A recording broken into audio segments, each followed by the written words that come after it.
Welcome back, trainers. So we're going to be taking a look at this Chansey raid, and we're going to be discussing some problems that you all may have heard me discuss before regarding the shadow hits. And then after this, we're going to be talking about the team changes and how it's going to affect the community and possibly your account and what will possibly even happen with it. Okay, so jumping into this Chansey raid, guys. Now this isn't sort of rant or anything like that. Just pointing out things that need to be brought to light even more, because it seems like I see a lot of people on Twitter discussing this more so than before. All right, so what's going on is a lot of shadow hits. Okay, so we start this off. This Chansey does have Pound and Dazzling Gleam, and I do have Quick Attack and Close Combat on my Staraptor for both of them.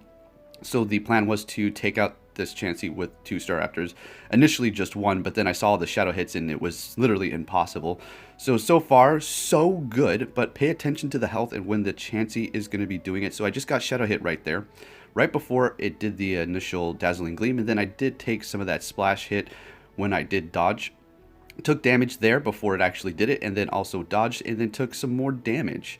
So I'm down to yellow, which I should be clearly in the green still, and then I took another shadow hit there. Did you see that? And there's going to be times where it hits me with the Dazzling Gleam damage before it should actually initially happen. So right here I dodged, didn't take any shadow hits there. Okay, let's pay attention to the health here. Keep moving along into the red. So far so good, and let's see what happens here. Dodge it, and it gives me my health back. Okay. Alright, we're going to actually take that hit because I was in the middle of a close combat, so that is a normal hit there. But sometimes you might get hit with double damage, so that is another thing to look out for. And at this point, I knew it wasn't happening. There was about a minute left on the raid. See, this is what happens. I push myself to the limit, even if the shadow hits are happening, when I should be going in here with clearly Machamps or something if this problem is occurring. Although that should not be something you have to worry about. Took that Dazzling Gleam because I did not dodge it simply. Now this is going to be the lower CP Staraptor, and we're just going to continue on here, see if we can push on and possibly make this happen. Alright, so Staraptor is a pretty cool Pokemon. It's even on the new loading screen, and I did take some shadow hits there. It may have looked like I didn't dodge it, but I did. And then I take the Dazzling Gleam before the damage was even supposed to be dished out, equaling me not even having an opportunity to dodge it. Alright, then we're going to continue on here. Let's see if we can get it into the red. So technically I could have done this. See, I dodged with my first Staraptor, over-dodged because of all of this lag and shadow hitting.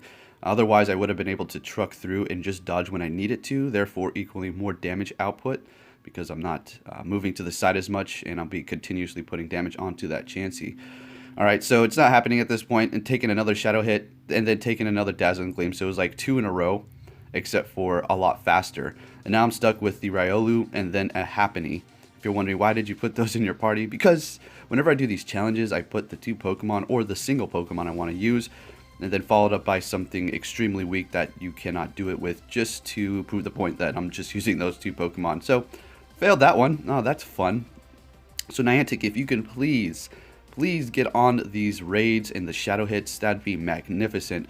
We've had to deal with this ever since they've been released, and it may not be too much of a problem for big groups, but for people who are out here soloing it and trying to challenge themselves using unique Pokemon or one Pokemon or whatever the case may be, it's seemingly too hard to do at times because of the horrible shadow hits. So yes, still happening, and it's absolutely ridiculous, especially with the Chansey. So there you have my take on that. Now let's go ahead and discuss what might happen when you switch teams, because that seems to be found within the data like we went over a few days ago. So let's go ahead and discuss that. Alright, so let's go ahead and discuss Ingress for a moment and what happens if you switch teams on there, because you can in fact do that. Ingress is Niantic's game, right? So it's Pokemon Go, and that's why this is all relevant. Okay, so let's see what this guy had to say. You can take a look there, gives him a nice reply, but the part that I'm most focused on is your account gets largely, if not totally, reset. Okay, so are we going to see that happening to Pokemon Go? That's very interesting. That's going to make a lot of people question whether or not they want to switch teams or not, if this is going to actually happen in Pokemon Go as well. So take note of that. Let's go over to my game to see what we have, to see if I would ever want to switch my team, although I stated I'm never going to, and see what I would lose, possibly. Okay, so we're going to get into that topic here in just a moment. I just wanted to let you know we're going to be going over more of this after I discuss that, and that is going to be Clamperl. This is going to be happening for 3 hours, much like the Feebas Day. This will have 2 evolutions split, and we'll be going over those and how you can possibly evolve them in Pokemon Go. Now, this is going to be quite interesting. You don't have to worry about a shiny this time. Simply collect the stop, do the task. Who knows what the task is going to be? Then you'll be able to get yourself a Clamperl. More on that in just a moment here. Okay, so what happens in the future when we are possibly able to switch our teams? Like we went over in the Ingress, you're going to have a lot of your stuff reset. Now, if your stats reset and your XP, I think overall for your Pokemon, they're going to stay normal. They're not going to lose their CP, they're not going to drop, you'll keep all of that. But what I do think is going to happen is you're going to keep your clothes, all the stuff you purchased in the game. Will you lose your gold gems? I don't know, but it's a possibility. Everything right here is a possibility for reset, although it's not likely. Alright, this is just speculation, discussion here, okay? So I will show you my XP. I'm sitting at 109 million.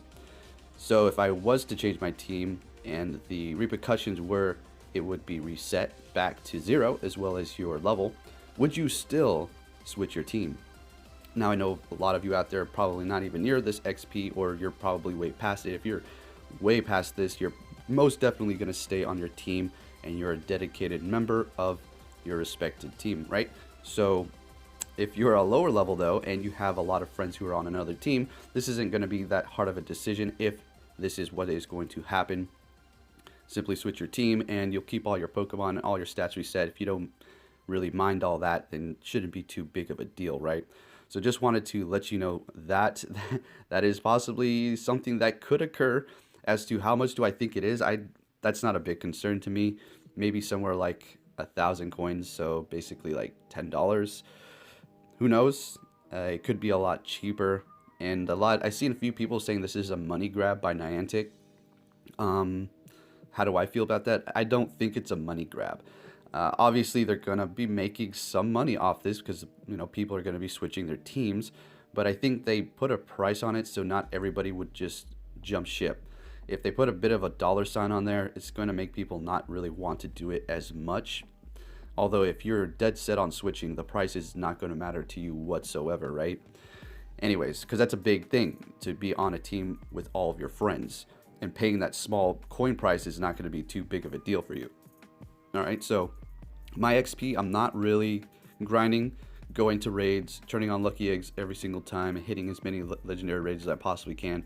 So my XP isn't as high as it would have been, say, a year ago if I was grinding the way I was then. The grind is kind of slowed down, and it's that. Made it to 100 million, pretty happy with that. Everything else is just extra there. So I definitely, like I said, would not be switching my teams. How about you? Would you want to do that if your stats reset, but you are able to keep all your Pokemon? Still a big price to pay for that. Anyways, let's go ahead and discuss this Clamperl Day and see what we have going on for that. This is quite interesting. And how are you going to actually be able to evolve into the evolutions? Well, seems like we already have an answer here. Now, Clamperl evolves into Gorebyss using the Deep Sea scale in the main series games while traded, but I don't think we're going to be seeing that. Possibly just a random Sinnohstone evolution. Maybe it's just going to take candies, but we're just going to have to see. But apparently you're going to randomly get one of them and not choose. And then you have Clamperl evolving into Huntail using the Deep Sea Tooth. And we clearly know that those are not within the game or the data, so we can only wonder how this is actually going to work. Like I just stated, doesn't seem like we're going to be having these to take an evolution item, simply evolve them and get a random one. Right, over here on Cerebi, and apparently it looks like we're not going to be able to choose which evolution we're going to go into. It's just going to be kind of random. So hopefully you'll be able to get plenty of these Clamperls and maybe get both of the evolutions, because that would actually be quite horrific if you went out there, did all these tasks, and you evolved into all, say, Huntails and didn't get yourself a Gorebyss, or vice versa. So there is that bit of information. Let's go ahead and check out their stats to see how they're going to be performing in Pokemon Go. Over here on the Go Hub, let's go ahead and take a look at Gorebyss. It's going to be a pure water type, max CP, 2494. So that's looking fantastic for the Ultra League, with an attack of 211, defense 179, and stamina 176. So it is a water type, so we know it's going to be weak to electric and grass, resisting fire, ice, steel, and water. Let's go ahead and look at the moves because that's going to be quite important, right? Water Gun and Confusion. Confusion's looking nice, so is Water Gun with that stab. Confusion doing lots of damage. And then we have Psychic for one of the charge moves, Drain Kiss, and then Water Pulse. So at least it has a double charge move there, as well as getting stabbed from that Water Pulse. So as far as Gorebyss, it's looking okay, pretty neat. The movesets look great.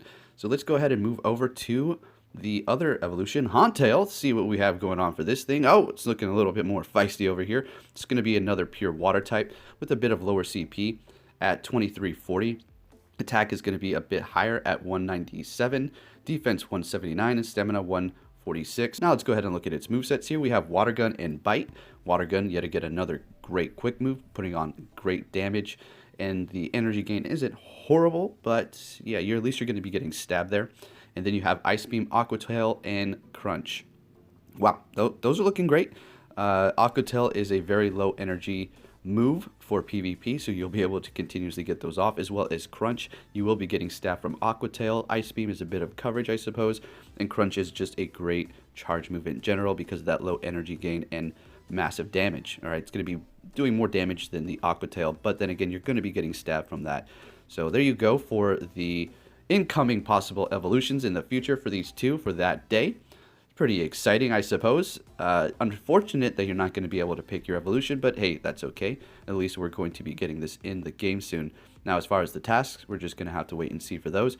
As the information comes out, I will definitely be keeping you posted for sure. Right, now before I let you guys go here, let's go ahead and see what we have for the dates, depending on your region. Europe, Middle East, and Africa is going to be February 23rd, starting at 10 a.m. Make sure you look to see what time exactly for your region, right? Then we have the Americas and Greenland starting February 23rd at 11 a.m. until 2 p.m. So it's going to be a 3-hour period.